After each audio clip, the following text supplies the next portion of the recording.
and we just played tough tonight. We weren't pretty. I think we had 18. No, we had. We only had 7 turnovers. It seemed like a lot more to me. I'm sorry, but it wasn't pretty. I thought we had a lot of shots we could have made. We didn't make, but got to give credit to their defense, and obviously Mano, Jermaine was amazing, and our 2 seniors are just the greatest leaders, man. They got young guys around them, and they gutted it out, so I'm really proud of them.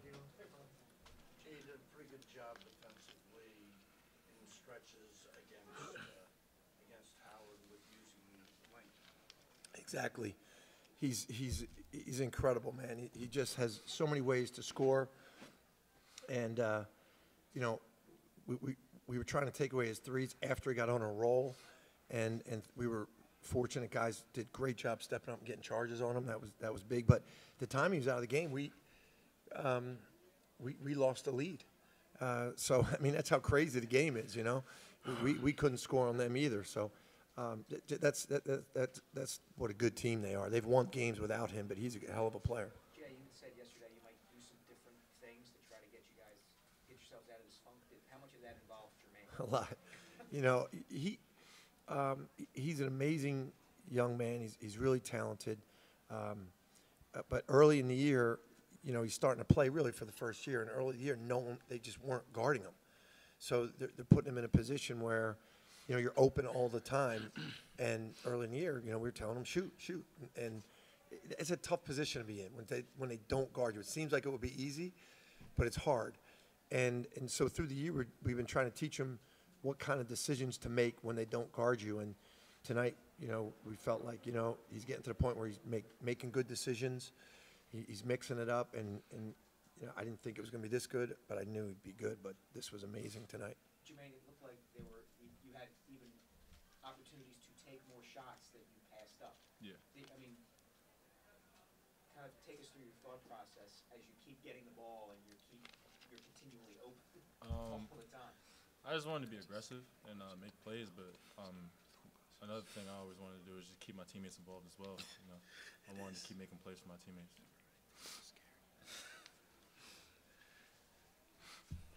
Phil, last game on campus, you walk away with the win. What's that mean to you? Just fortunate. These guys have done so much. My teammates throughout this year, coming to practice so hard, learning, listening, and you know, after a career like this, end like this with a win in the pavilion is means a lot. You know, just glad we played tough against a really good team. You know, it could win either way, as you saw, but just glad we came out with the win. Jermaine, to what Jay said, when you came in here as a high school pretty prolific scorer, when you are left open and things change for you, what does that do to your mindset? How do you work through that? What Coach was talking about there? The ball comes my way. I just, you know, just try to think about my teammates most of all before anything else. And Coach puts me in positions to, you know, make plays and then, you know, see what the defense gives us. Jay, the shooting numbers didn't look much different than the last 3 games. What was the difference tonight? I think the defense, you know, we got a lot of big-time stops, you know, and when we had, well, definitely down the stretch, but when we had stretches when we weren't scoring, it didn't affect our defense. I thought the last few games, you know, you're there, JoJo. We're playing well. We're playing, you know, we're right in there, and then we go on a stretch where we don't make shots, and then we stop playing defense. And I thought that was a big difference tonight. And I think that's where Phil and Eric were just amazing, just keeping our guys focused defensively. Because we got young guys, you know, and they get affected by missing shots, but the older guys don't, and they did a great job. Jay said, I'm trying to teach Jermaine what kind of decisions to make when they don't guard you. What are those decisions you want? I mean, it seems like shoot tonight was the decision. Well, in our program, you know, we teach everybody, you know, when you're open, shoot the ball. But so if you, it's very obvious, and they did it tonight, when a team comes in and says, okay, we're going to live and die with Jermaine Samuel shooting the ball every time. We're going to let him shoot it every time. Like I said earlier, it seems like that would be easy, but, you know, some nights you miss a couple, now you're sitting there thinking, you know, I take another one, I'm going to lose the game for my team, and that's why they do it, you know. But you have to know what your other options are, and he hadn't played here long enough to know what his other options are. So we were trying to teach him over time what the options are, and don't shoot it all the time. What are your options? And then we started saying, okay, now you know what the options are. shoot the ball too. And I think you're going to see him grow as a player because of that. But I think what's really unique is most players won't. They'll say, "Screw that, I'm shooting it anyway." You know, and he played a role for us for a while until, you know, he started to open up here, and he's done a great job. Jay, how long did it take him to grasp your system? About two, see, he didn't get to play last year a lot, you know, because he had a broken hand, and it probably took him about a year and a half, about halfway through this year, where he really gets it, you know. Plays hard. He's a great kid, but he knows what we're doing now, and he's a smart. He's got good instincts, so I hope we're going to see a lot more of this from him. Jay, what do you tell your team going into a game like this, where it's senior night, you're gonna have the excitement of the crowd with a big opponent here? How do you get them ready for I'm this? sorry to say this, but my wife's sitting in the back, and she's been telling me since September, you got to get Mano going. Mano's the key. So I just happened to catch her eye in the back. I'm sorry.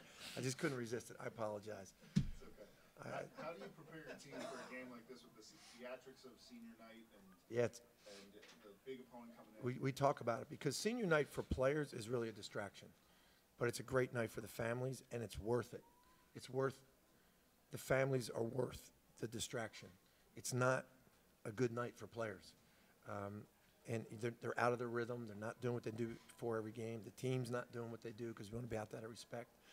But it's still worth it because these families, especially the families of our guys, are what make them great and what allow us to coach them. So we talk to the players. It's a night to really honor the families.